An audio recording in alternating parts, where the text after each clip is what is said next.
I remember that day like it was yesterday. The way the sunlight filtered through the dirty windows of that run-down nursing home lobby, casting long shadows on the cracked linoleum floor. My wife, Lisa, pushed my wheelchair up to the front desk with a firmness that felt more like she was unloading cargo than helping her husband of 45 years. She leaned over the counter and said to the receptionist, "This is Edward Harlan, 72 years old. He's got dementia starting up, and I can't handle him at home anymore. Too much trouble with his wandering and forgetting things." Her voice was flat, like she was reading from a script, and she didn't even glance back at me as she spoke. "Welcome to Brian Stories.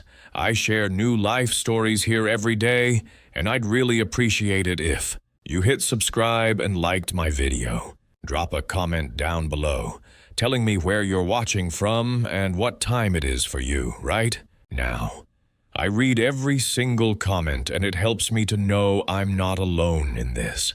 I sat there, my hands gripping the armrests, feeling the sting of betrayal hit me like a punch to the gut, because I knew damn well my mind was still sharp as ever. It was just my body that had slowed down. After that stroke last year, Lisa pulled out a stack of papers from her purse, the ones she'd had me sign weeks ago under the pretense of updating our insurance, and handed them over with a tight smile. "Everything's in order here. Power of attorney, medical directives, the works. He'll be a permanent resident starting today." The receptionist nodded sympathetically, glancing at me with pity in her eyes, which only made the humiliation burn hotter in my chest. I'd built our life from nothing, working 2 jobs through the early years while Lisa stayed home with the kids, sacrificing my health along the way with long hours and stress that led to high blood pressure and eventually that damn stroke. And now, here she was, discarding me like an old shoe, avoiding my gaze as if I was already a stranger. I wanted to shout, to tell her I saw through her cold act, but I kept quiet, the weight of abandonment pressing down on me, making my throat tight.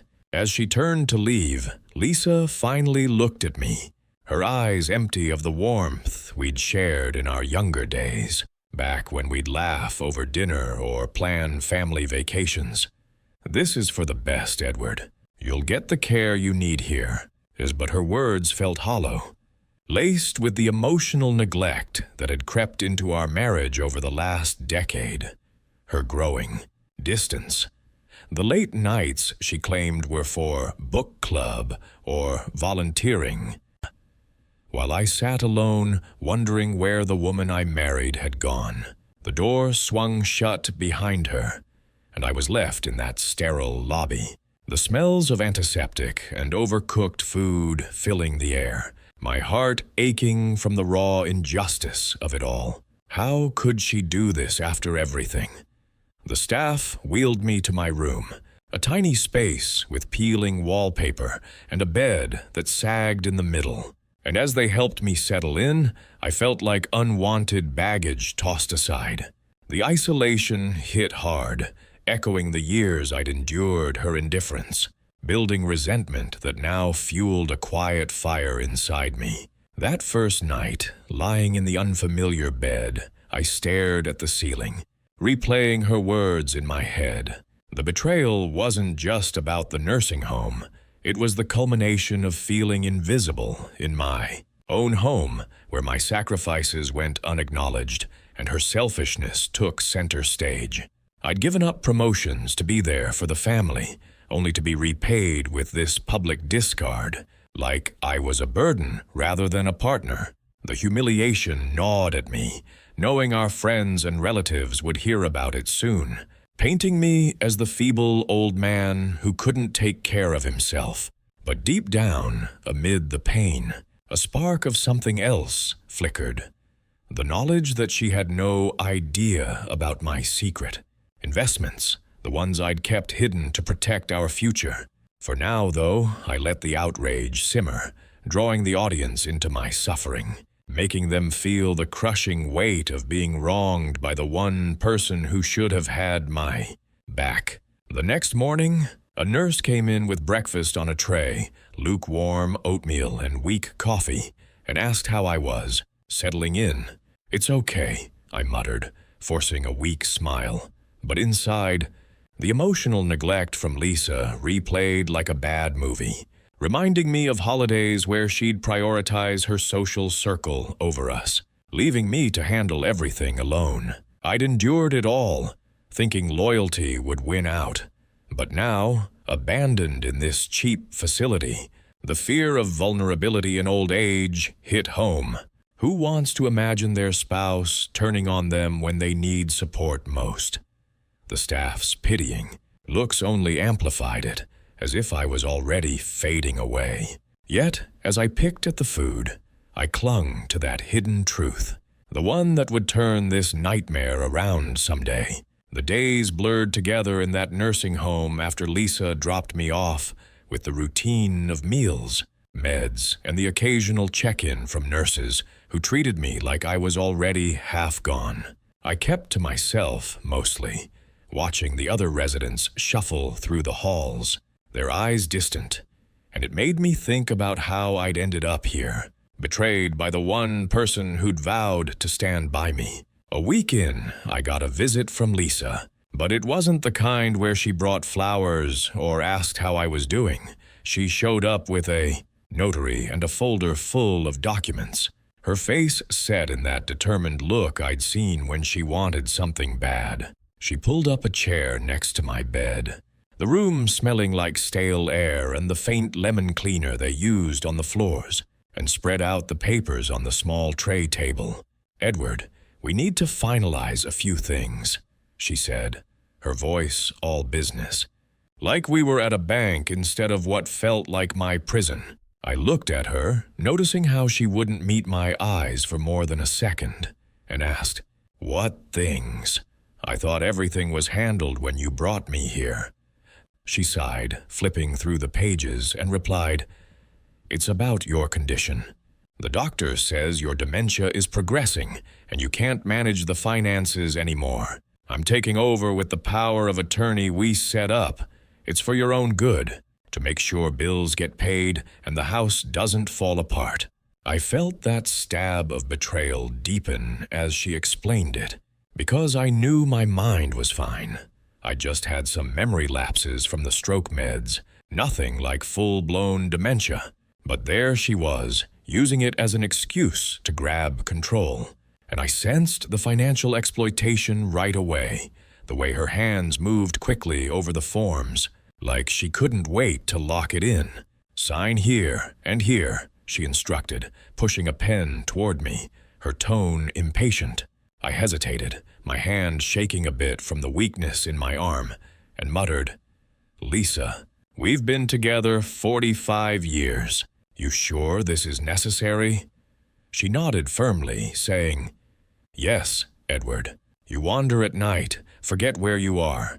It's not safe. This way, I can handle the accounts, sell what we don't need, and keep things running smooth."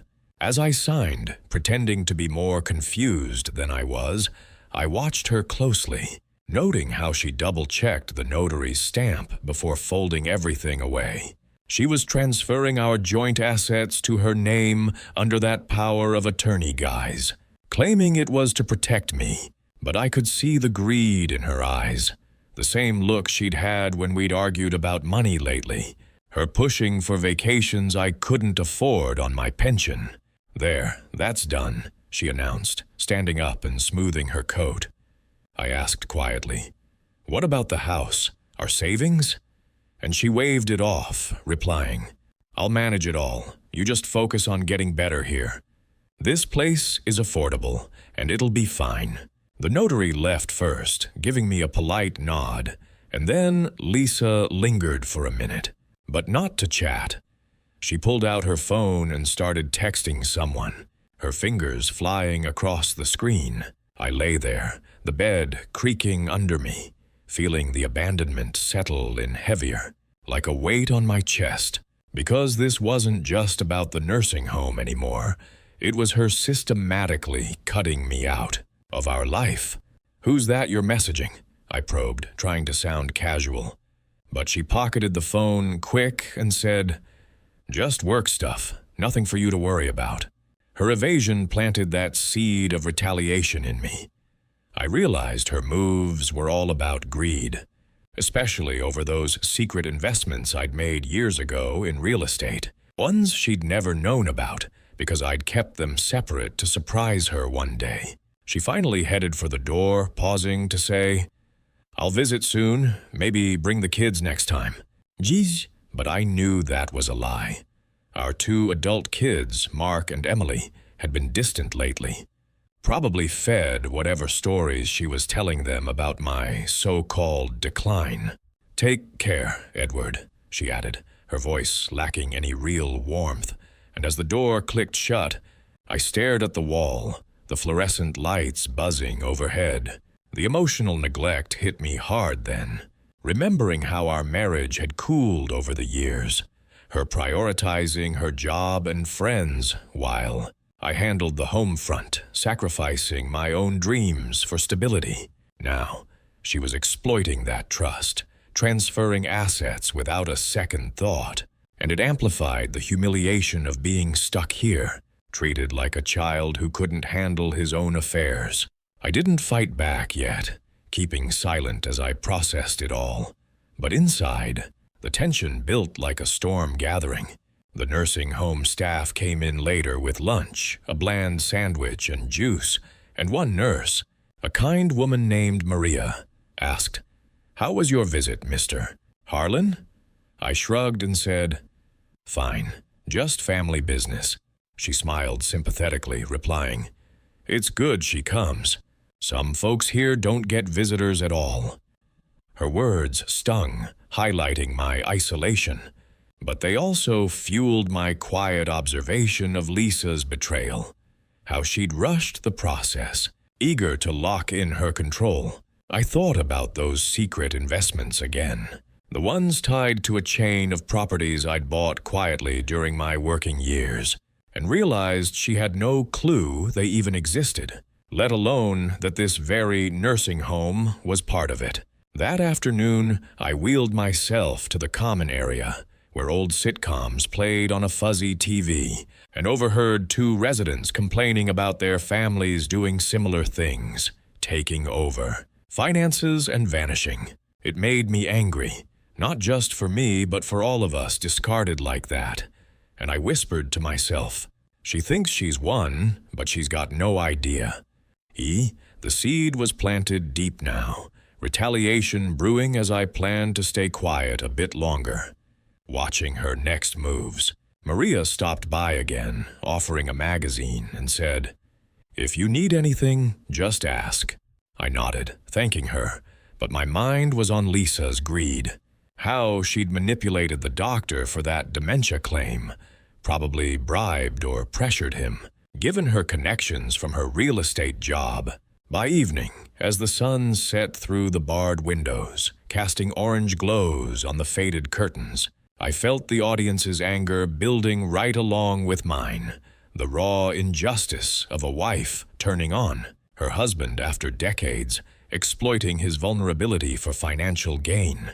I didn't call her out yet, didn't make a scene, but the tension simmered, my sharp mind piecing together how I'd use those hidden assets against her when the time was right. Dinner came on a tray, mashed potatoes and peas, and I ate slowly, replaying her words in my head. The betrayal, fresh and cutting.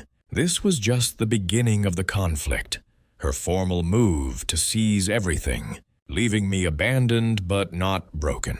A couple of weeks after Lisa used that power of attorney to start shifting our bank accounts and smaller assets into her control, she came back to the nursing home, dragging our son Mark along like she needed a witness to make everything look legitimate. I was in my room, looking out at the gray parking lot where visitors rarely stayed long, feeling the weight of isolation already pressing down, when Maria knocked softly and said, "Mr. Harlan, your wife and son are here."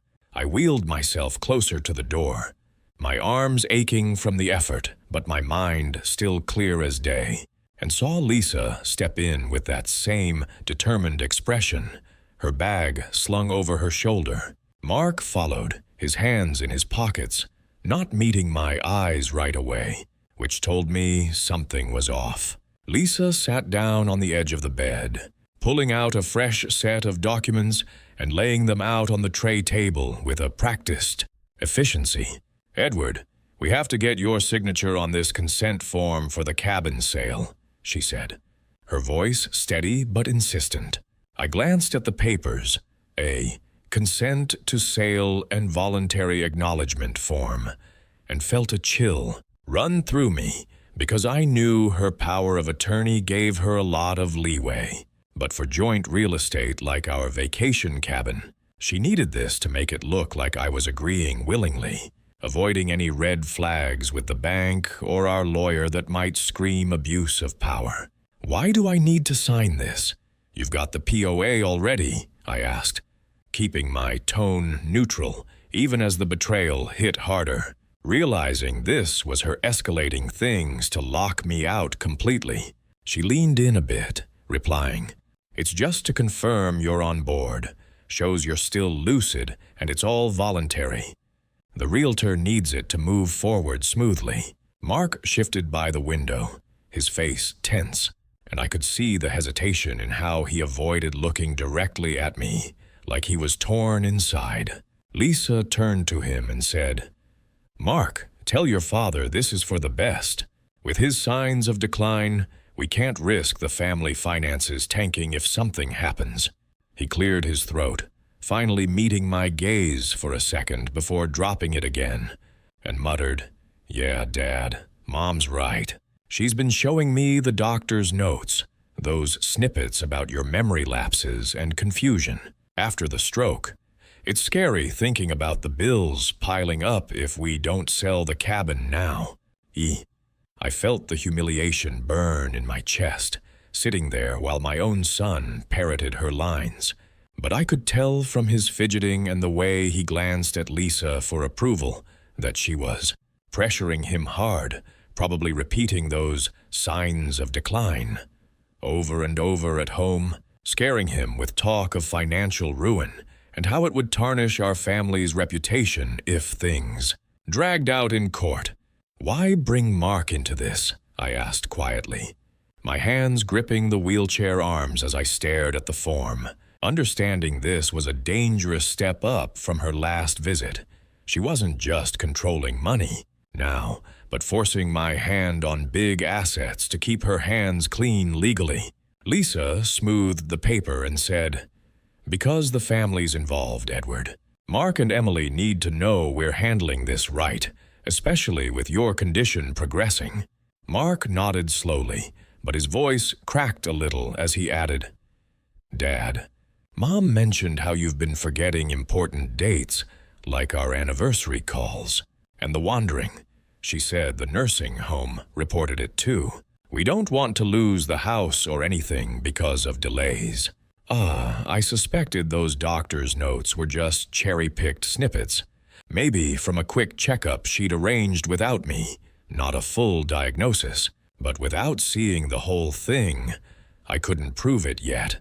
And that ambiguity gnawed at me, leaving me suspicious and on edge.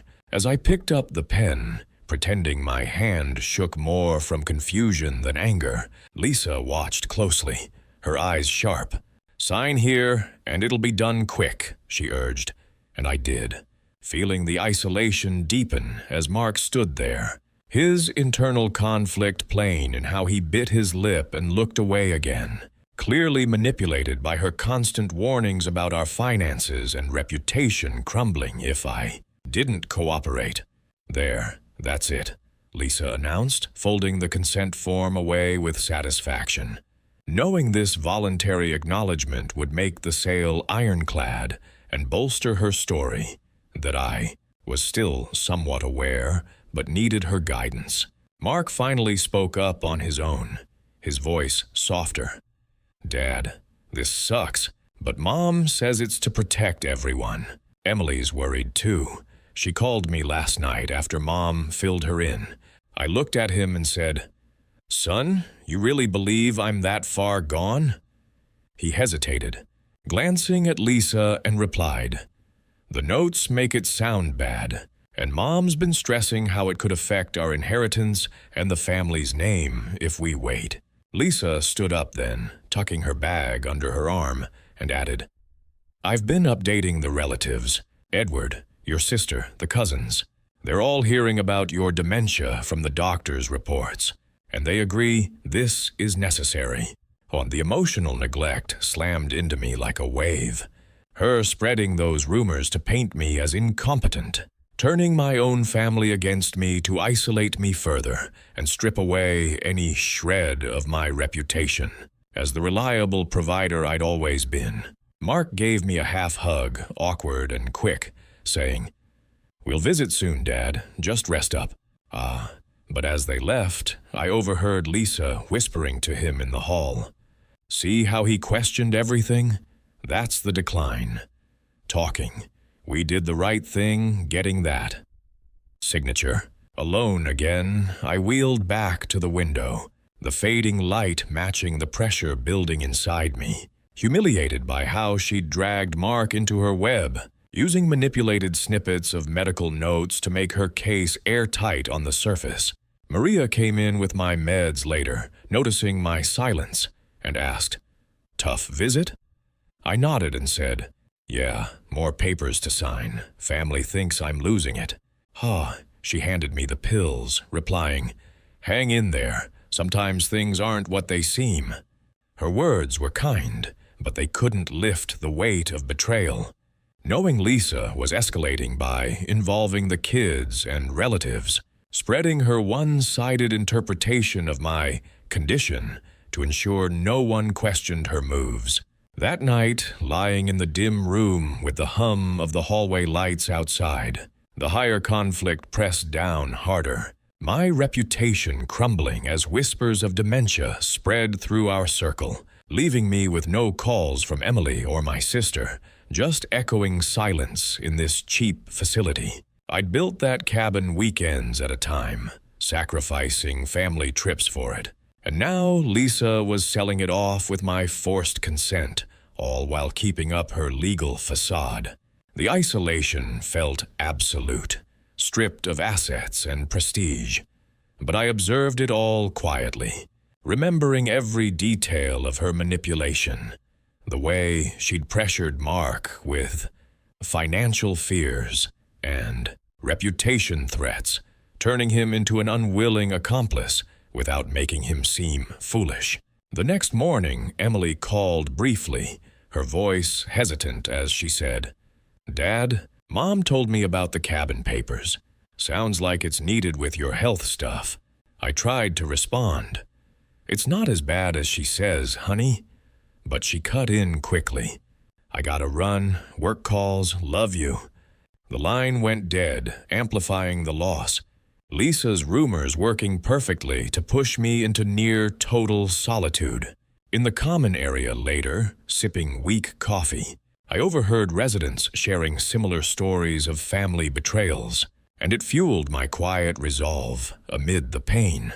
Maria stopped by with a magazine, saying, "You okay? You seem distant." I shrugged and replied, "Just dealing with family drama." Inside, though, the humiliation of being painted as a fading old man by my own wife, all to cover her greedy grabs, sharpened my focus, even as the pressure mounted without me fighting back yet. A month after Lisa forced me to sign that consent form for the cabin sale, using those manipulated doctor snippets to drag Mark into her scheme, everything came crashing down harder than I could have imagined. I was in my room one morning, sipping the weak coffee Maria brought me, when my phone buzzed with a notification from the bank app.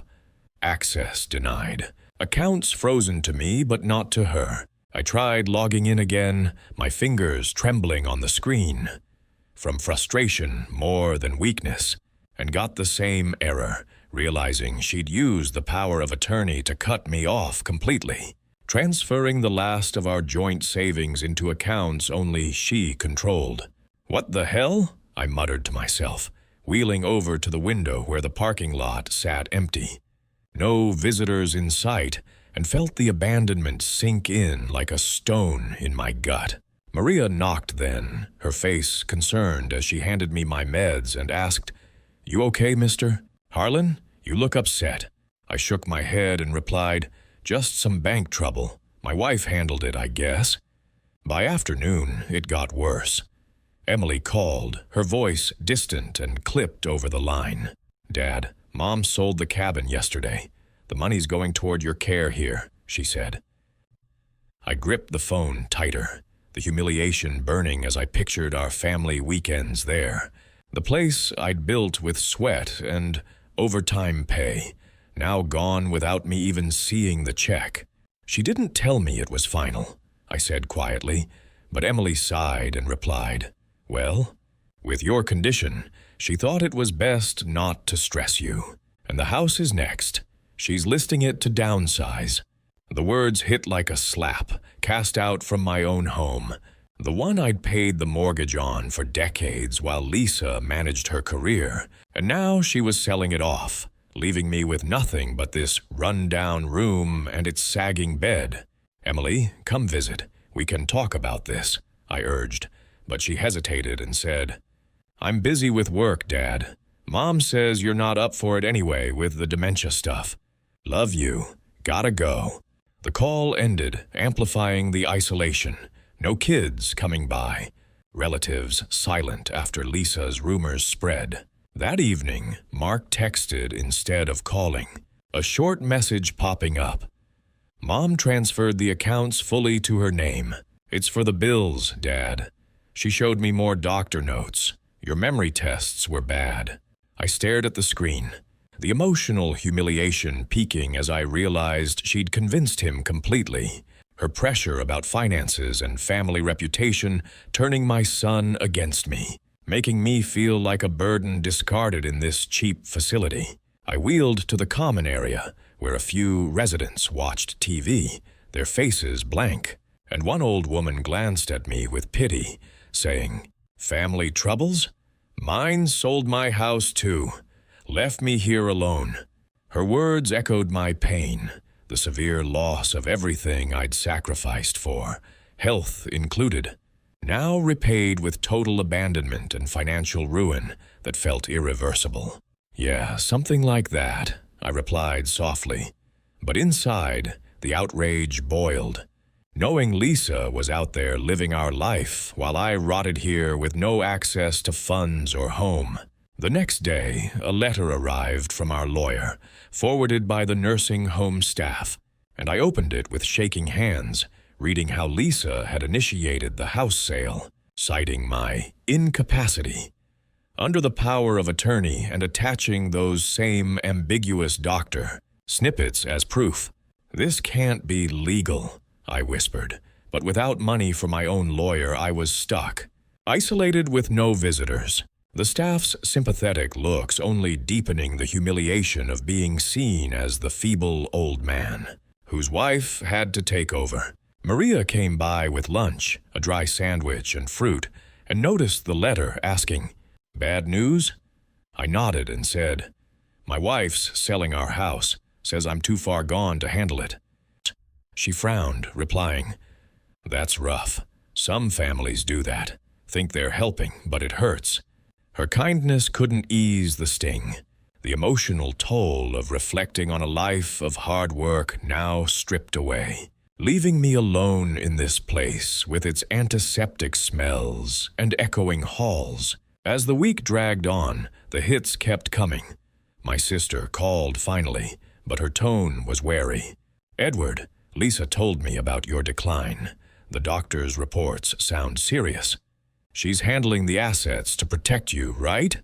I tried explaining, "Sis, it's not that bad. She's exaggerating to take everything." But she cut in. She sent me copies of the notes, those memory lapses. "I can't visit right now, too far, but I'll pray for you." The line went dead. Another door slammed shut by Lisa's manipulations, spreading her narrative far and wide. stripping my reputation completely and leaving me with no family support. Just the mounting despair in this isolated corner. I lay in bed that night, staring at the ceiling cracks, the betrayal replaying, years of emotional neglect culminating in this total cast-out, where even my reflections turned painful, remembering anniversaries ignored and sacrifices unthanked. By the end of the month, the nursing home administrator stopped by, a stern woman in a suit, and said, "Mr. Harlan, your wife called.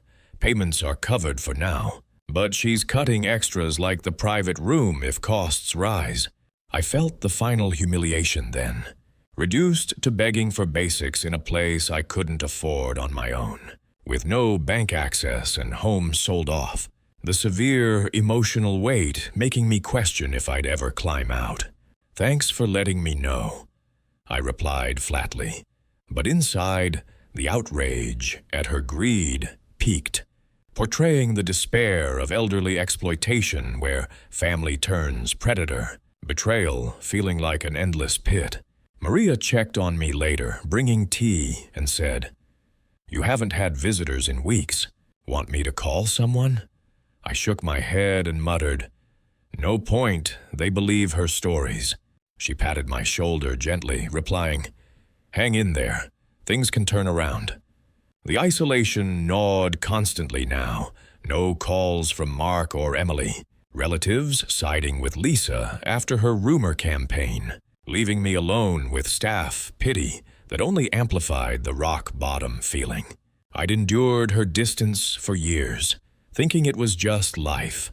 But this financial ruin and abandonment shattered that illusion, making every bland meal and routine check a reminder of loss. In the common area one afternoon, watching rain streak the windows, an old man shared, "My kids did the same, took the money and ran. You're not alone in this hell." His words maximized the empathy, the raw injustice of being wronged after a lifetime of loyalty. But they also stirred something deep, the pain so acute it bordered on breaking me. "How do you cope?" I asked, and he shrugged, saying, "Day by day, but if I had proof, I'd fight." That hint lingered, but for now, the humiliation dominated. Cast out completely with no way back seeming possible. As days blurred, I avoided mirrors, hating the defeated look in my eyes. The emotional humiliation from staff, whispers about that poor guy whose wife dumped him here. Cutting deep, Lisa's overconfidence in her legal facade, power of attorney, consent forms, doctor snippets had worked perfectly, selling properties without input, leaving me financially ruined and socially isolated. One evening, Maria sat with me briefly, saying, "You've been quiet. Talk if you want." I confided a bit. "Lost my home, my money. Family thinks I'm crazy." She nodded sympathetically, replying, "I've seen it before. It's not fair." Her presence offered a sliver of comfort, but the rock-bottom despair overwhelmed. The audience's outrage building at this realistic nightmare of spousal betrayal in old age. 2 months after Lisa cut off my access to the bank accounts and started liquidating our shared assets like the cabin and listing the house, I found myself in the common area of the nursing home one overcast afternoon, pushing around the remnants of a cold lunch on my tray without any appetite. The humiliation still lingered heavy, like a fog I couldn't shake. With no visitors coming by, and the staff giving me those pitying glances that made me feel even smaller, Maria walked over during her rounds, carrying a stack of linens, and paused when she saw me staring off into space. "Mr. Harlan, you've been looking down for weeks now," she said gently, setting the linens down on a nearby table and pulling up a chair. "Is it family stuff still? You know, you have rights here. Residents can make private calls. Talk to lawyers if something doesn't feel right."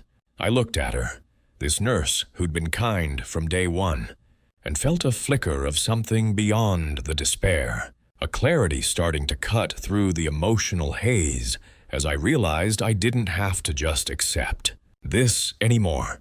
We talked for a bit, me opening up about how Lisa had used the power of attorney to freeze me out and sell off our life, bit by bit, spreading those doctor snippets to keep the family away.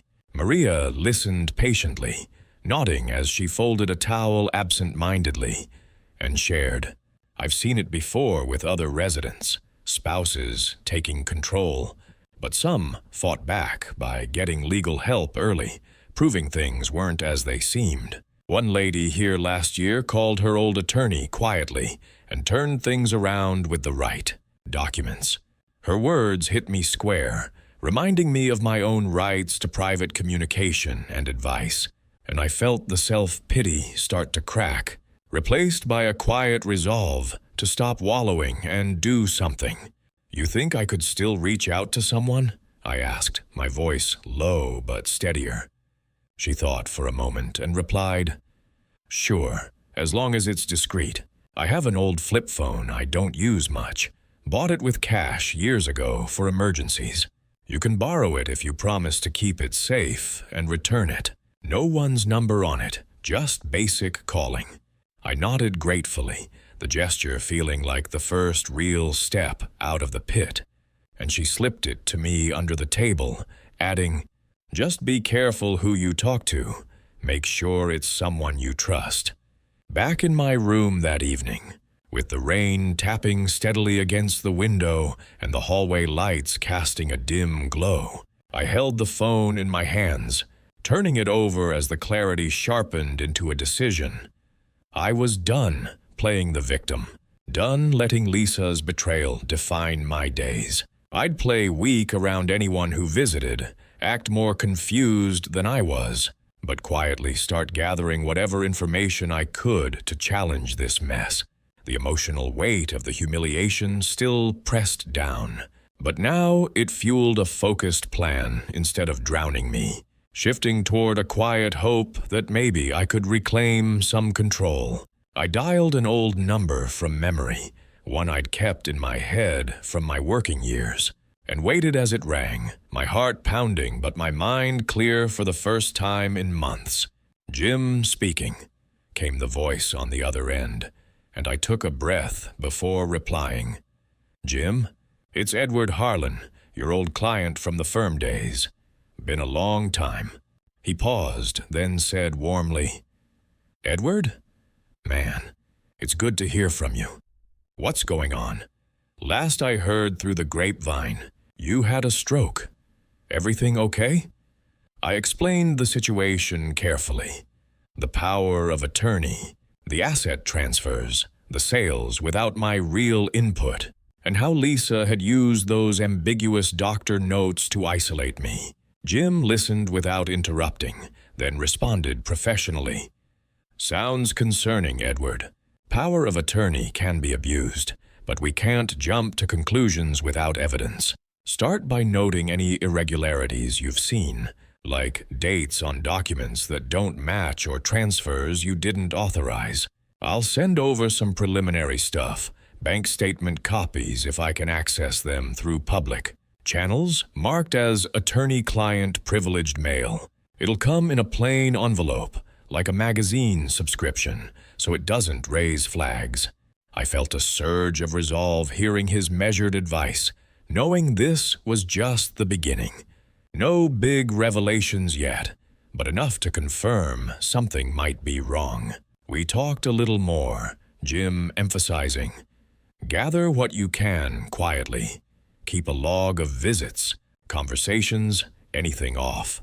Without solid proof, a counter-challenge is tough, but if there's manipulation, we can build a case." I agreed, saying, "I'll start with that. Thanks, Jim. Feels like I'm not completely powerless anymore." He replied, "You're not. Hang in there. I'll get those docs to you soon." After hanging up, I hid the phone in my nightstand drawer under some clothes and sat back in my wheelchair, the room feeling a bit less oppressive as quiet hope settled in. The humiliation from Lisa's actions still stung, replaying in my mind.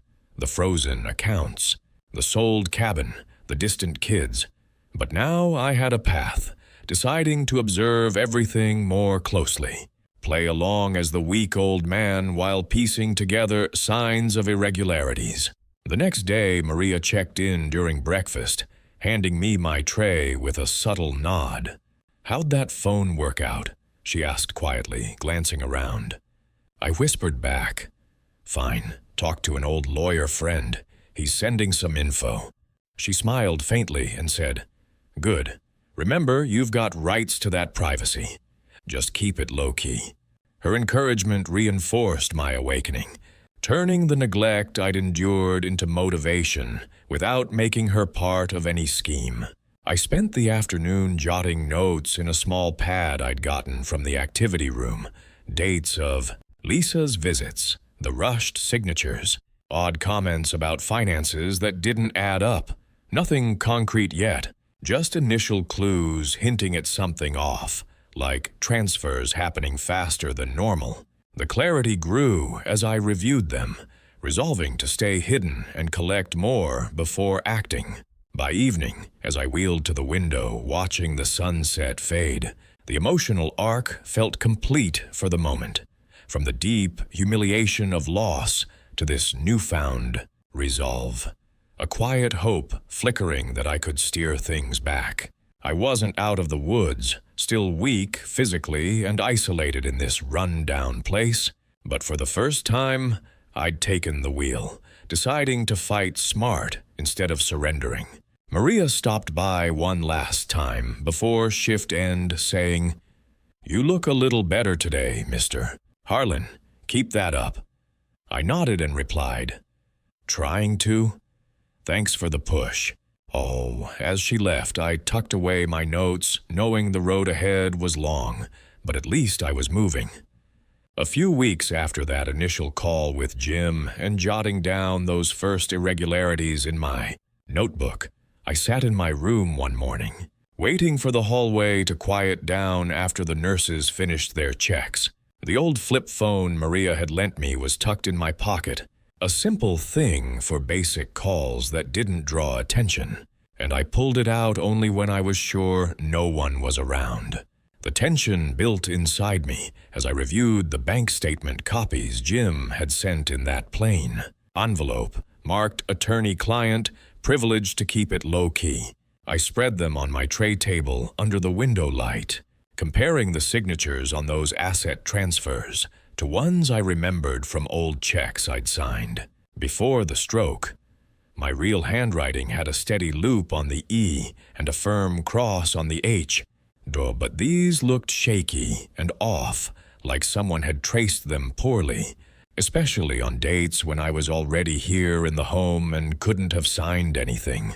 "This doesn't match," I whispered to myself, the secretive atmosphere making my pulse quicken as I noted the discrepancies in stroke patterns and how the ink seemed too even for my weakened hand.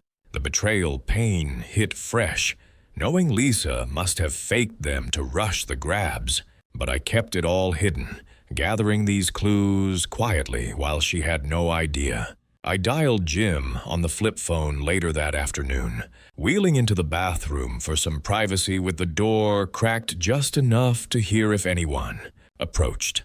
"Jim, those signatures on the transfers, they don't look like mine at all," I said softly when he picked up. He replied thoughtfully, "Edward, comparing them to your known samples is smart. Discrepancies like that are red flags for potential forgery, but we'd need expert analysis to confirm it legally. It could point to abuse of the power of attorney if she's signing in your name without authority." I nodded to myself, feeling the balance start to tilt a little as I added this to my notes, and asked, "What about old emails? We had a joint account for bills, passwords still the kids' birthdays. Combined, I think." Jim paused and said, "If you give consent, I can access backups from the provider with your credentials. Nothing formal yet, just pulling what you authorize as the account holder."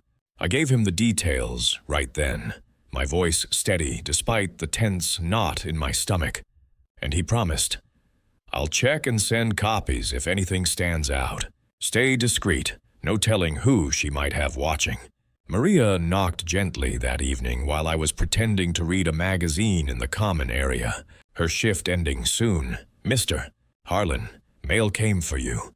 Looks like that newsletter again," she said quietly, handing me the envelope without fanfare. I thanked her and replied, "Appreciate you letting me know quick." She glanced around and added, "If you need a quiet spot for a call later, the garden's empty after dinner. Just be careful." Her encouragement kept things grounded. Nothing more than a nurse looking out for a resident's privacy. And I wheeled back to my room, the secretive mood thickening, as I opened the new envelope alone. Inside were printed email backups from that joint account. Ones Lisa must have overlooked or thought I'd never access. Dated back months before she put me here.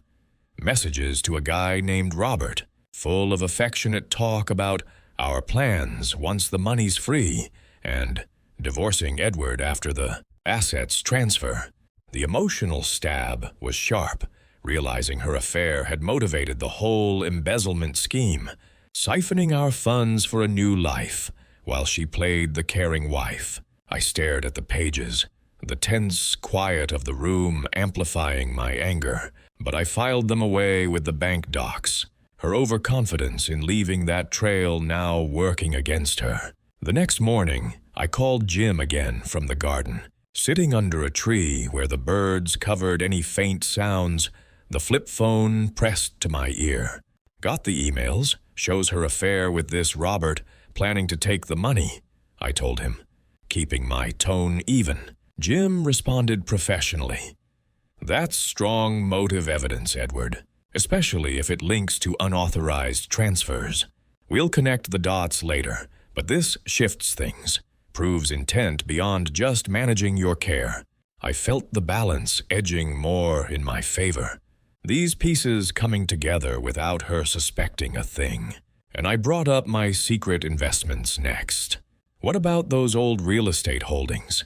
The nursing home chain I set up through a trust years ago? Never told her to keep it separate. Jim said, "Give me the trust name and LLC details. I can pull public filings from the state registry and county recorder to verify." I recited them from memory, the ones I'd memorized for safety, and he added, "If it's in your name alone, via the trust and corporate docs, she has no legal claim. POA doesn't touch separate property like that, especially if it's not joint." A couple of days later, Maria created a quiet moment by wheeling me to the far end of the hall during lunch rush, saying casually, "Take your time here if you need to think. It's peaceful." I used the time to review the new documents Jim sent, property records from the county showing my sole ownership of this very facility, and corporate filings for the chain listing me as the controlling member of the LLC, with trust agreements confirming it was all premarital and separate. Jim had included a note. "These prove it's yours alone. Her actions can't affect them without fraud." The tense atmosphere built as I hid everything in my drawer, realizing she remained unaware, still thinking she'd won it all while I held proof that could unravel her schemes. My betrayal pain fueled every step, the forgeries and affair emails tying into her greed, subtly shifting the power without a word spoken. Lisa showed up unexpectedly that Friday, striding into my room with her coat still on, her face smug as she set down a bag of cheap snacks. "Edward, everything's finalized now. The house sale closed, accounts are all in order, and your care here's covered indefinitely," she boasted, sitting without invitation and crossing her legs like she owned the place. I kept my expression blank, playing weak as I replied faintly, "That's good to hear, Lisa. Must have been a lot of work." She laughed lightly and said, "Not really. Once the papers were signed, it was smooth. Robert helped with the real estate side. He's great at that. I noted the name again, matching the emails, but stayed silent, observing how she checked her phone mid-sentence, no suspicion in her eyes as she added, "The kids are relieved too. No more worries about inheritance messes with your condition." The arrogance dripped from her words, believing she'd locked it all down. And I muttered, "Yeah, sounds perfect." She stood to leave after a few more boasts about her new chapter, waving goodbye without a hug, completely unaware that the ground was shifting under her. Back alone, I pulled out the documents one more time, the secretive tension peaking as I held the ownership filings and email printouts, feeling the balance tip further. Maria stopped by later with my meds, noticing my quiet focus, and said, "You seem steadier today. Keep it up, but stay discreet." I nodded and replied, "I will. Things are coming together." As the day faded, I finally held in my hands the one thing she never expected me to have. A week after piecing together those affair emails, the forged signature discrepancies, and my ownership records for the nursing home chain, I decided it was time for a small test, a way to shake Lisa's confidence without showing my full hand. I sat in the garden that morning, the sun filtering through the leaves as I held Maria's old flip phone, dialing Jim with a steady hand. "Jim, I want to start with something subtle. Tip off a family member anonymously about inconsistencies in her stories," I said quietly, glancing around to make sure no one was near. He replied after a pause, "Smart move, Edward. Use a burner email or text from a free service. Plant doubt without tracing back to you. Maybe question the doctor notes or a transfer date." I nodded to myself, feeling the emotional recovery from all that humiliation build as I planned this first strike, rooted in the realistic leverage I'd gathered. "I'll do it through Mark. He's hesitant already. This could crack his trust in her," I told him.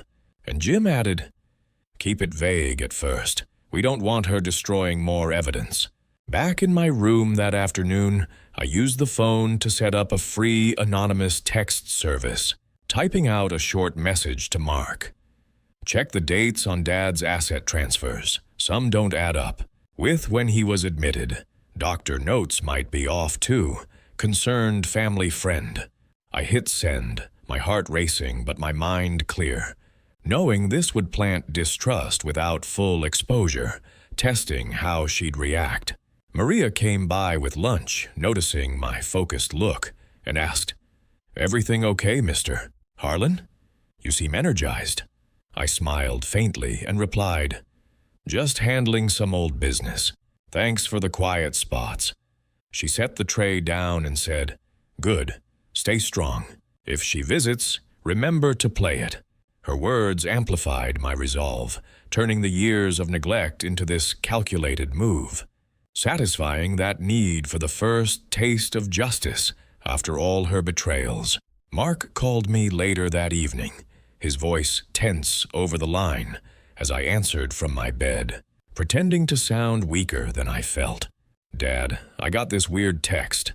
Says the transfer dates are wrong, and the doctor's stuff might not check out," he said, hesitation clear in his tone. I kept my response vague, muttering, "What? I don't know, son. Lisa handled all that. Maybe a mistake." He sighed and replied, "It's got me thinking. Mom showed me those notes, but now I'm wondering if everything's straight. I'll ask her about it." The action shook things up just enough, causing those minor cracks in her alliances as questions bubbled up about the finances, and I felt a quiet satisfaction, my recovery from the rock-bottom humiliation gaining ground. "Be careful, Mark. Don't want to stir trouble," I added softly. But inside, I knew this was the start, leveraging those red flags without her knowing. Lisa showed up the next day, earlier than usual, her face a mix of annoyance and forced calm as she walked into my room while I was eating breakfast. "Edward, Mark's been asking questions. Says he got some anonymous tip about the papers, she said, setting her purse down hard on the table. I looked up slowly, playing frail, as I replied, "Questions? About what?" She paced a bit, her heels clicking on the floor, and snapped, "The transfers, the doctor reports," like someone stirring up doubt. "You hear anything?" I shook my head weakly and muttered, "No, Lisa. I'm just here, trying to rest." Her overconfidence cracked a little then, her eyes narrowing as she pulled out her phone to text someone, probably Robert, and said, "Well, it's nothing. Mark's just paranoid. Everything's legal and done." Gee, but I could see the shake in her voice, the first sign of distrust planting roots, amplifying my emotional lift after all those months of abandonment. Maria wheeled me to the common area after Lisa left in a huff, and as she adjusted my blanket, she whispered, "Heard she was here? Everything hold up?" I nodded subtly and replied, "Yeah, she's rattled. That tip to Mark worked." She smiled faintly and said, "Small steps. Don't push too hard yet." The conversation kept me grounded, and later that afternoon, Mark texted me, "Talked to Mom. She got defensive about the dates. Said it's all fine, but I'm checking with the bank." I didn't respond right away, letting the doubt simmer. This small counterblow, satisfying viewers with that initial justice taste, rooted in the realistic inconsistencies I'd uncovered without full reveal. The humiliation I'd endured, losing the house, the isolation, now fueled this quiet pushback, making her alliances wobble just a bit. Emily called that evening, her voice uncertain as I answered from my wheelchair by the window, the sunset casting long shadows in the room. "Dad, Mark mentioned some weird text about the finances, said he's looking into it," she said, sounding conflicted. I kept up the act, replying faintly, "I don't know much, honey. Your mom says it's okay." She hesitated and added, "He's got me wondering now. What if something's off? I'll talk to him more." The crack spread further, questions arising about the finances among the kids, shaking Lisa's hold without me lifting a finger publicly, and I felt the emotional recovery deepen, transforming that rock-bottom despair into strategic strength. "Love you, Emily. Tell Mark hi," I said before hanging up, knowing this test had worked, planting seeds of distrust that would grow. Lisa texted me the next morning, her message popping up on my regular phone. "Stop stirring drama with the kids. It's all handled." I didn't reply, but it confirmed she'd felt the hit, her confidence shaken as alliances cracked, even if minor. Jim called me later from the garden, where Maria had suggested I go for fresh air, and I told him, the tip landed, Mark's questioning, Emily too, Lisa's defensive. He replied, "Good first blow, keeps her off balance. Next we build on it." The action amplified my recovery, the pain of her exploitation now a weapon, satisfying that need for incremental justice in this family mess. As the week went on, I overheard a nurse mentioning Lisa had called the front desk, asking if I'd had visitors or made calls, her paranoia showing. Maria warned me during meds, saying, "She's checking up more. Play weak if she comes." I nodded and replied, "I will. This is just the start." The small strike had tested the waters perfectly, causing those finance questions to linger, heightening the anticipation for more while I stayed hidden, my dignity slowly reclaiming ground after all that humiliation. A couple of days after that anonymous tip shook Mark and Emily into questioning Lisa's stories. I noticed things getting tighter around the nursing home, like she was circling back harder than before. I was in my room that morning, reviewing my hidden notebook with the affair emails and ownership deeds, when Maria knocked softly and wheeled in my breakfast tray. "Mr. Harlan, Your wife called the front desk last night, said she's adjusting your care plan, she said quietly, her face showing concern as she set down the oatmeal and coffee. I looked up, keeping my voice low, and asked, "Adjusting how? She mentioned details?"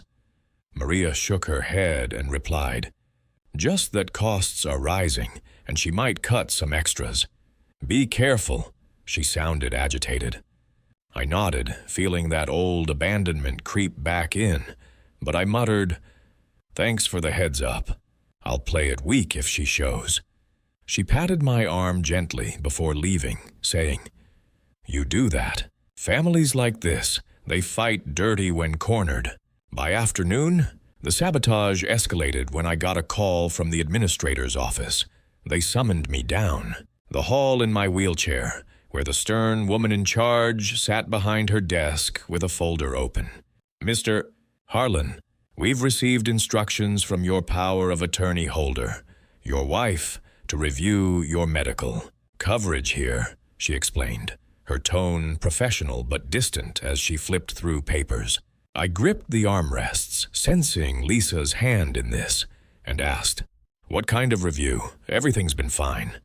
She sighed and replied, "She's threatening to reduce funding for non-essential care, like physical therapy sessions and private room privileges, citing budget issues from recent sales." The words hit hard, rekindling that feeling of being tossed aside like before, her intensifying the pressure to make me back off whatever doubts I'd planted. "Can she do that?" I probed weakly, playing the confused old man. The administrator nodded and said, "With the POA, yes, unless contested. We'll monitor, but prepare for changes." I wheeled out, feeling the conflict ramp up, mirroring those vicious family power plays where one side squeezes the other until they break. That evening, Mark called again, his voice more strained than last time as I answered from my bed, the room dim with just the bedside lamp on. "Dad, Mom's freaking out, says someone's spreading lies about the finances, and now she's talking about cutting your care to save money," he said, hesitation mixed with worry. I kept my tone frail, replying, "Son, I don't know what's going on. She's in charge. Maybe it's necessary." He paused and added, "But after that text, I checked a bank statement. She got defensive. Said it's none of my business. Emily's backing off, too. Mom warned her not to dig." I felt the abandonment sting deeper, Lisa using threats to reel them back in, destroying any budding alliances I'd cracked open. "Just stay out of it, Mark. Don't want trouble," I muttered. But inside, the tension built as her strike back made it seem like I was losing ground fast. Lisa didn't waste time. She showed up the next morning unannounced, bursting into my room while I was still in pajamas, her face twisted with anger as she slammed the door behind her. "Edward, what the hell are you playing at? Mark and Emily are asking questions now. Someone's feeding them." "Crap about the papers," she hissed, standing over me with her arms crossed. I looked up slowly, feigning confusion, and said, "Lisa, I haven't talked to anyone. I'm stuck here. What could I do?" She leaned in closer, her voice low and threatening, replying, "Don't lie. If this keeps up, I'll shred every last document and cut your medical care completely. Transfer you to a state facility where you'll really rot." Oh, the words escalated the sabotage, her eyes cold as she pulled out her phone, showing me a photo of shredded papers, probably copies of those transfer docs, to prove her point. "See? Evidence gone. And I'll tell the kids you're delusional, pushing lies from your bed," she added, issuing the warning like a final blow. I felt the feelings of abandonment flood back, my chest tight as it seemed like she was about to bury me for good, mirroring real family wars, where the powerful one turns ruthless. I didn't fight back, just nodded weakly and muttered, "Please, don't do that. I need the care here." She smirked, satisfied with my apparent defeat, and said, "Then stay quiet. No more stirring. Robert and I have plans, and you won't ruin them." Her mention of him tied back to those affair emails, but I kept silent. Watching her leave with that overconfident stride, unaware I had backups hidden. Maria came in right after with my meds, noticing my shaken look, and asked, "She was here again." "What happened?" I whispered back. "Threatening to cut care, shredded some papers, trying to scare me off." She frowned and replied, "That's low, but you have your stuff safe, right? Don't let her win yet." Her words helped steady me, but the reversal hit hard. Building that edge-of-your-seat tension as her vicious play made everything feel precarious again. The threats kept coming through intermediaries. That afternoon, Emily texted me, "Mom says if we keep questioning, she'll stop helping with your bills. Says it's for our own good." I read it in the common area, the TV droning in the background, and felt the isolation tighten like a noose. Lisa destroying potential evidence and issuing warnings to pull the family back under her thumb. I didn't respond, but called Jim from the garden later, the wind rustling leaves as I held the flip phone close. "Jim, she's shredding docs, threatening to cut my care, using the kids as messengers," I said urgently. He replied calmly, "Classic escalation. But if those are originals, we can subpoena records from banks. Hang tight, her moves show she's scared." The conversation rekindled my fight amid the abandonment pain, but it seemed like I was on the brink of losing, her sabotage turning the family dispute even more vicious. By evening, the administrator called me back to her office, where she showed me an email from Lisa. "Reduce, Mr. Harlan's privileges effective next week. Budget constraints." I sat there, the fluorescent lights buzzing overhead, and asked, "What does this mean exactly?" She explained, "No more therapy, shared room maybe, unless resolved." The pressure mounted, making it feel irreversible. Like Lisa was about to win for good with her threats and destroyed evidence. Maria wheeled me back and said softly, "I overheard, she's playing hardball. You okay?" I nodded and whispered, "For now. But this fires me up more." The reversal kept the tension high, echoing those real-life family battles where one wrong move could end it all, leaving me on edge but determined. A few days after Lisa shredded those document copies and ramped up her threats to cut my care, I sat in my room that morning, staring at the hidden folder with the affair emails, forged signature comparisons, and ownership records for the nursing home chain. The tension hung thick in the air, like the calm right before a storm hits, and I knew I had to pull it all together now or lose my chance. I wheeled to the window, looking out at the empty parking lot, and picked up the flip phone to call Jim, my voice steady as I said, "Jim, I've signed that letter of representation and authorization you sent, faxed it back yesterday." "What did the bank say?"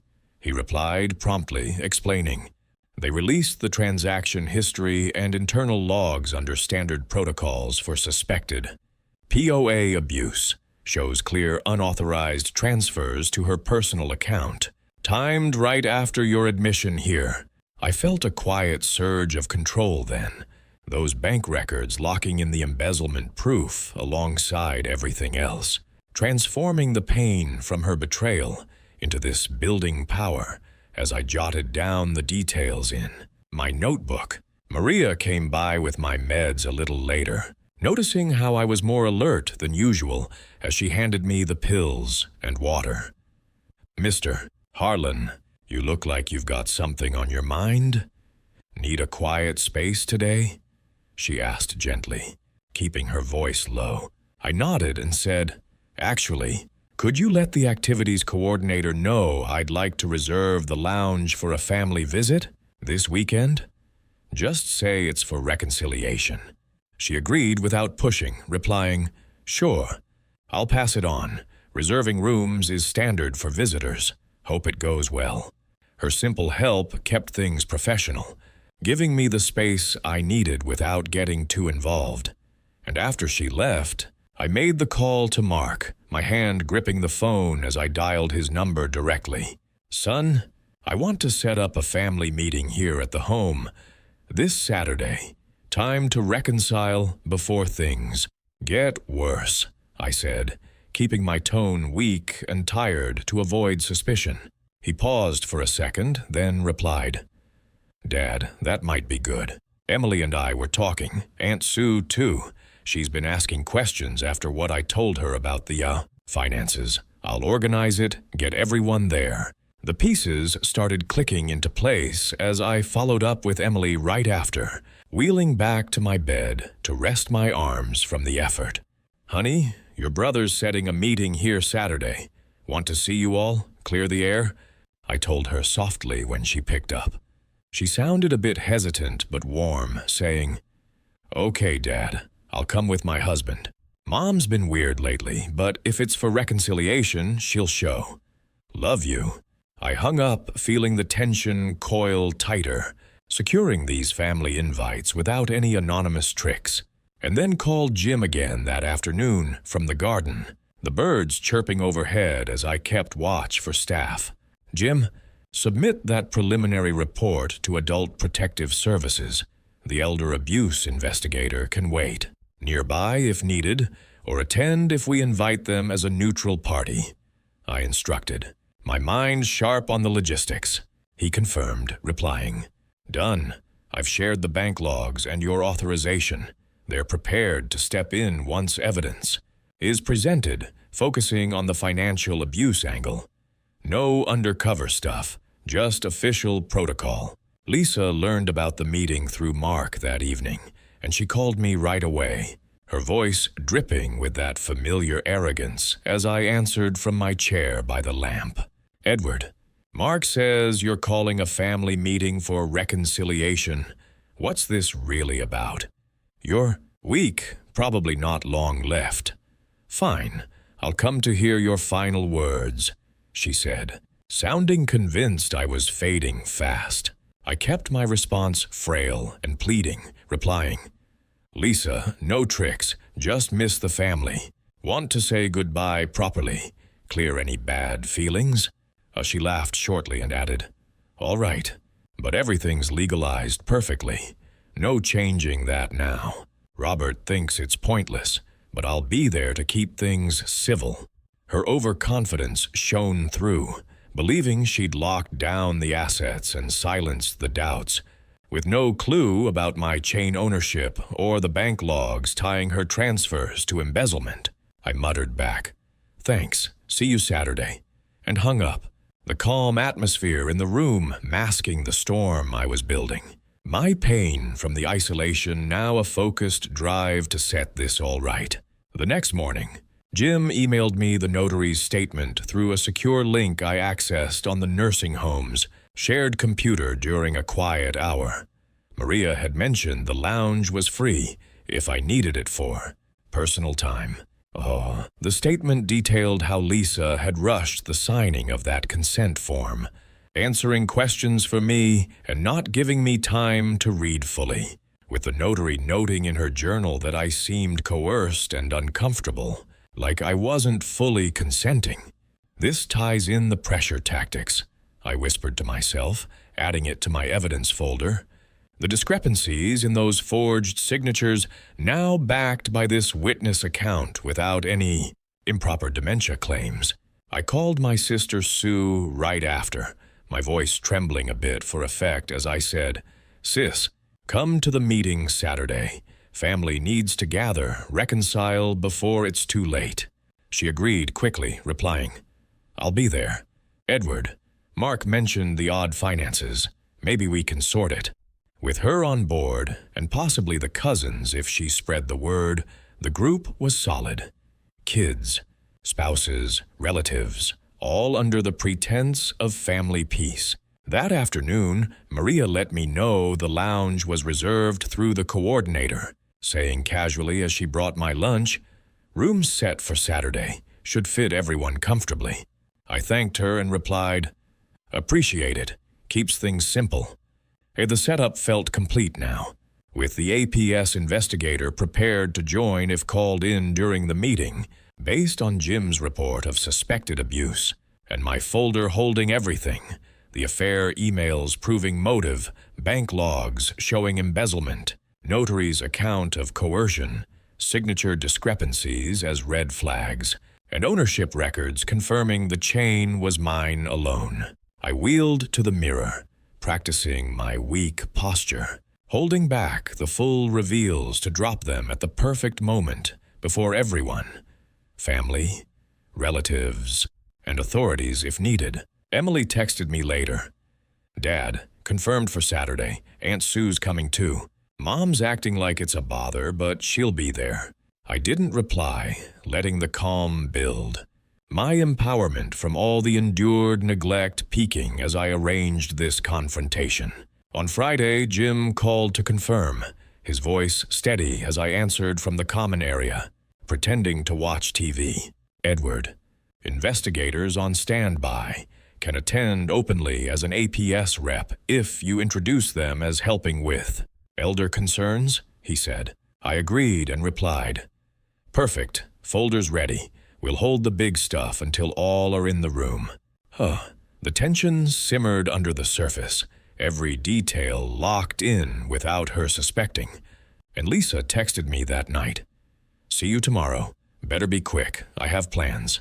Her words fueled me, but I stayed silent, wheeling back to my room to hide the evidence one last time. Maria checked in before shift end, saying, "Lounge is prepped. Good luck." I nodded and whispered, "Thanks. It's time." As the day ended, for the first time since she wheeled me into this place, I wasn't reacting. I was setting the stage. The lounge was set up simply that Saturday morning, with chairs arranged in a circle and a table in the middle for water pitchers. The nursing home's fluorescent lights casting a stark glow over everything as family started. Arriving, I wheeled myself in early, my evidence folder tucked under a blanket on my lap, feeling the weight of all those months of betrayal finally lifting as Mark and Emily showed up, first hugging me awkwardly with concerned looks on their faces. "Dad, you okay? This reconciliation thing. Hope it's not too much," Mark said, helping me position my chair while Emily added, "Yeah, Mom's on her way. She texted she's running late, but coming." Aunt Sue arrived next with a couple of cousins, giving me sympathetic nods as they settled in, and I kept my voice weak, replying, "Thanks for coming. Means a lot to see you all." Jim had coordinated for the APS investigator to join as a neutral party, introducing herself quietly as Ms. Ramirez, an elder care specialist here to observe, and she sat off to the side with a notebook, no one questioning it much since I framed her as helping with my condition. Lisa strode in last, her coat over her arm, and that smug expression still on her face as she scanned the room, sitting down across from me without a greeting. "All right, Edward, let's make this quick. What's this reconciliation about? You've caused enough drama with those anonymous tips and questions," she said sharply, crossing her legs and glancing at her watch like she had better places to be. I looked around at everyone. Mark shifting uncomfortably, Emily biting her lip, Aunt Sue watching closely, and took a deep breath, my hands steady as I pulled out the folder, starting slow to build the impact. "Lisa, I've called you all here because I've been wronged, and it's time the truth comes out," I said, my voice gaining strength as I handed out copies of the bank logs first, showing the unauthorized transfers to her personal account. Mark's eyes widened as he scanned them, muttering, "Mom, these dates? After Dad was here? And the amounts going to some Robert guy's linked account?" Lisa's face paled a bit, but she snapped back. "That's nonsense. Everything was under the POA for his care. You're misreading it." I didn't let her recover, sliding over the affair emails next. The printouts from our joint account that she'd overlooked, with her messages to Robert planning their new life once the money was hers. This is why, Lisa, your affair motivated the embezzlement. Stealing our joint assets while you dumped me here like trash, I said firmly, watching Emily gasp and cover her mouth, saying, "Mom, is this real? You said it was all for Dad's health." Aunt Sue leaned forward, adding, "Edward, these look damning. Transfers to a stranger? We've got to hear her side." Lisa stood up then, her voice rising as she pointed at me. "These are faked. He's delusional, like the doctor said, trying to turn you all against me after I sacrificed to care for him." But I pressed on, revealing the notary's statement about how she'd rushed the consent form signing, coercing me without full explanation, and the signature discrepancies on the transfers that didn't match my handwriting at all. "See the strokes here? Not mine. Forged to grab everything faster," I explained, passing around the comparisons, and Mark shook his head, saying, "Mom, this matches what that tip said. Why didn't you let Dad read the papers properly?" The room tensed up as Lisa tried to grab the documents, her face flushing red, yelling, "This is a setup. He's manipulating you all." The POA was legal, and those emails are private. But Ms. Ramirez stood then, introducing herself fully as the APS investigator, and said calmly, "Mrs. Harlan, based on the preliminary report and this evidence, this looks like financial exploitation. We'll need to investigate further, possibly with law enforcement." Emily turned to Lisa, tears in her eyes, asking, "Mom, did you really do this? For some guy named Robert?" Lisa stammered, "It's not what it looks like. I was protecting the family finances. Edward's mind was going. But the family wasn't buying it anymore." Aunt Sue speaking up. "Lisa, we've seen the proofs, transfers, emails, coercion. This is fraud." I saved the biggest for last, pulling out the ownership records, trust documents, and LLC filings proving the nursing home chain, including this very facility, was mine alone, separate property she'd never touched. And you thought you'd leave me penniless here? Little did you know, I own this place, bought it quietly years ago for our future. But now it'll fund the lawsuits against you, I said, my voice strong as I handed them around, watching Lisa's arrogance crumble completely. Mark stood up then, facing her, and said, "Mom, this is too much. Dad's evidence checks out. We're siding with him." Emily nodded, adding, "We trusted you, but this affair, stealing, it's over." Lisa backed toward the door, her voice breaking as she threatened, "You'll regret this. I'll fight in court." But Ms. Ramirez stepped in, saying, "Actually, with this, we'll recommend charges for elder financial abuse and fraud. The bank logs alone show embezzlement." The family murmured in agreement, Aunt Sue calling out, "Lisa, you've lost our respect. Get out before we call more authorities." She stormed off then, isolated and defeated, her reputation shattered as whispers spread among the relatives, leaving her to face the legal fallout alone. Lawsuits for the stolen assets, possible criminal charges, and divorce proceedings. I'd start with Jim's help. I watched her go, feeling the weight lift fully, reclaiming my dignity as Mark hugged me tight, saying, "Dad, we're so sorry. We believe you now. Let's get you out of here." Emily joined in, adding, "We'll help with everything. New place, whatever you need." With Lisa exposed and gone, I turned to the family, my voice steady as I said, "Trust is fragile. Once broken by greed, it's hard to mend. But family can rebuild if we choose truth over lies." Ms. Ramirez nodded, collecting the evidence copies for her report, and Jim texted me later, Solid case, she'll lose big in court. I wheeled out of the lounge, standing tall in spirit, surrounded by true supporters now.